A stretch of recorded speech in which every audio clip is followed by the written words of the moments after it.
I use a modern MacBook, but I did purchase a monitor from 2011 to complement it. Let's find out why. What's good guys, my name is Oleg Nikitin and you're watching No Limits On channel. So this is the Apple Thunderbolt display 27-inch from 2011 and it has the resolution of 2560 by 1440p, an ideal resolution for 27-inch and macOS. You know that macOS has different scaling than Windows, and here is a little table for you to see the perfect size of the monitor to the pixel count and pixels per inch. So the Apple Thunderbolt display 27-inch does have 1440p, which leans perfectly into this table, but also guys, you can pick a 4K monitor with 27 or 32 inches, no problem, and pick the high DPI setting. It means that your computer will do all the scaling for the system, but it will take a little bit of RAM and graphics resources, so keep that in mind. With native resolutions like 1440p on 27 inches or 5K on 27 inches, you will not have such issues, and your computer will not be spending some extra resources to scale it properly. It might sound weird, but this monitor is still greatly looking and it's pretty much functional, especially when you consider the pricing. So I did purchase this monitor for $170 US, of course. It had a little scratch, not exactly little, but it's on the border on the side and I don't see it. It's not on the display itself, it doesn't affect the display quality at all, and that is why it was pretty cheap. I also did calibrate it for the money and I also did go by taxi back home, so in total it was like $200 US.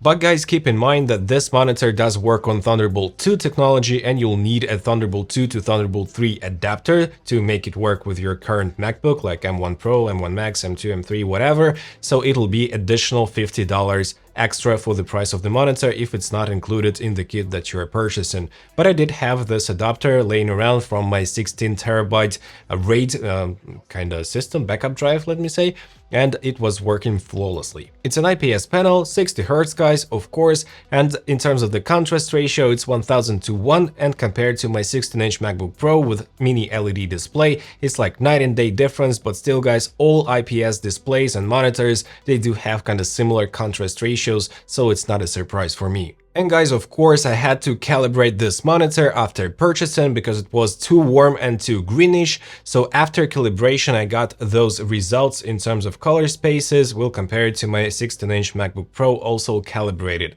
So here we have 100% coverage of sRGB on both monitors.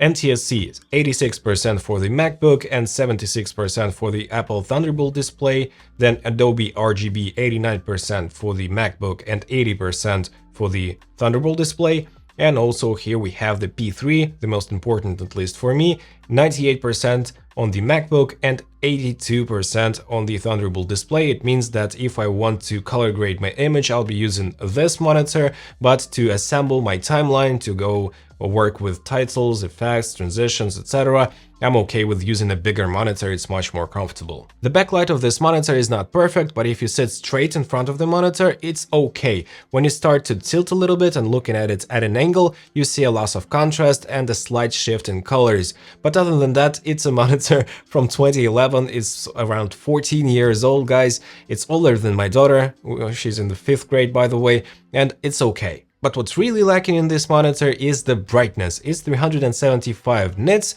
it's fine for the most part, but still I'm so used to the brightness of my MacBook Pro 16, 500 nits, that occasionally I try to raise the brightness of that monitor and still it's like on the maximum level. So it's on the max all the time, and I have to use my blackout curtains because it's also a very reflective display, and if I have some lights, it's very hard to work in front of this display. You have to keep that in mind and purchase some blackout curtains, I guess. Also guys, you can control the brightness of this monitor through the settings in the macOS itself with this little slider, or you can install a free app called Monitor Control and you'll be able to control it with the keys on the keyboard. The latency is around 8 milliseconds averagely, and it also has the microphone and the webcam, by the way, 720p webcam, and also the speakers. The speakers are okay, you can listen to some music or voice messages or even watch a movie, but it's nothing too crazy and it doesn't come close to the 16-inch MacBook Pro in terms of audio quality, even with those built-in speakers, because they are simply amazing. And all in all, it's okay, it's fine, but I'm not using those anyways. In terms of ports, you have 3 USB 2.0 ports, so you can use your keyboard, mouse, printer, whatever, and you can also charge something with this port as well. It also has Ethernet ports and also has Thunderbolt 2 port. So you can use this Thunderbolt 2 port to connect it via Thunderbolt 2 cable and an adapter from Thunderbolt 2 to Thunderbolt 3 to your computer. And this is the system I'm using, but also it has a built-in cable 2-in-1. It has the old MagSafe and also a Thunderbolt 2 cable, which can actually be used to connect this monitor to a laptop, so you can use both ways, either the Thunderbolt 2 port on the back or the built-in cable. I'm not using the built-in cable because it has some issues with it, so I prefer using the Thunderbolt port instead. Of course, guys, the bezels are very thick compared to modern monitors, but still, I'm using the blackout curtains and I don't see the bezels at all, so to me it's not an issue. Also, guys, keep in mind that 1440p on 27 inches is not the best like pixel per inch ratio, and you can see the individual pixels, especially if you have some smaller text. So if I want to work with the text like in a document, I prefer using my MacBook, or if I were to use a 5K monitor on 27 inches, it would be much better. So just keep that in mind, that working with images is great with this monitor, but working with small text could be irritating. And also, guys, I think you did notice that I have a little stand for the monitor. It's like 10 centimeters, around 2.5–3 inches probably. I'm not really into inches, guys.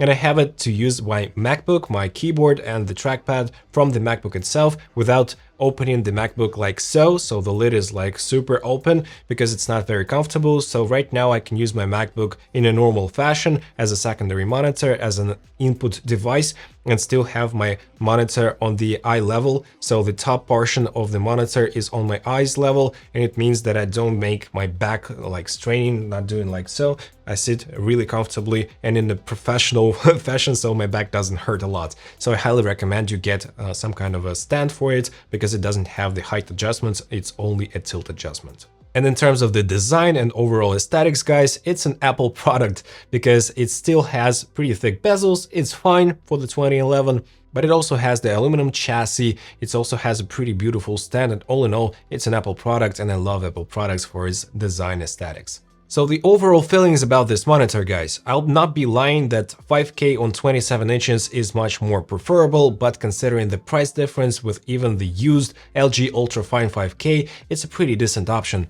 For my needs, for timeline work, for Final Cut editing, and for color grading on this monitor, and just assembling my timeline on this one, also opening my Finder, my Notes, my Telegram, WhatsApp, whatever on this monitor, and having the full screen of Final Cut Pro on that one, it's a very nice monitor for this particular purpose. And also, guys, just recently Asus announced a new monitor. It's called ProArt Display 5K PA27JCV with 400 nits of sustained brightness in SDR mode, 500 nits in HDR mode, is pre-calibrated from the factory itself, 99% of DCI-P3 coverage, and $1,800. So if you are interested in this Asus monitor and you want me to review it, just drop a comment down below. It's a very nice option, but it's still like 4 times more expensive than this one.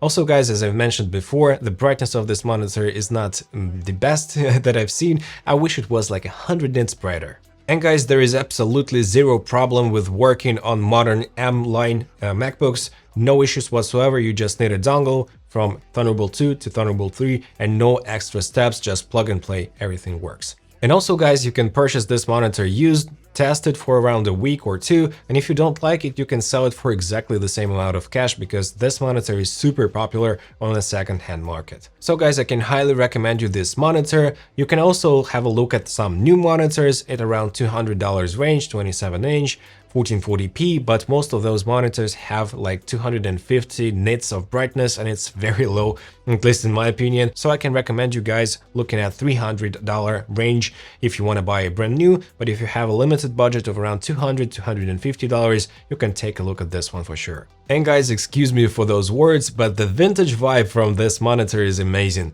Apple knew how to do the products, and they still know how to. So guys, if you did enjoy this video, please smash the like and subscribe buttons and hit the notifications bell. And right here, I have my full comparison of 4 4K 32-inch monitors for you to watch next. See you in that video, guys. Take care. Bye.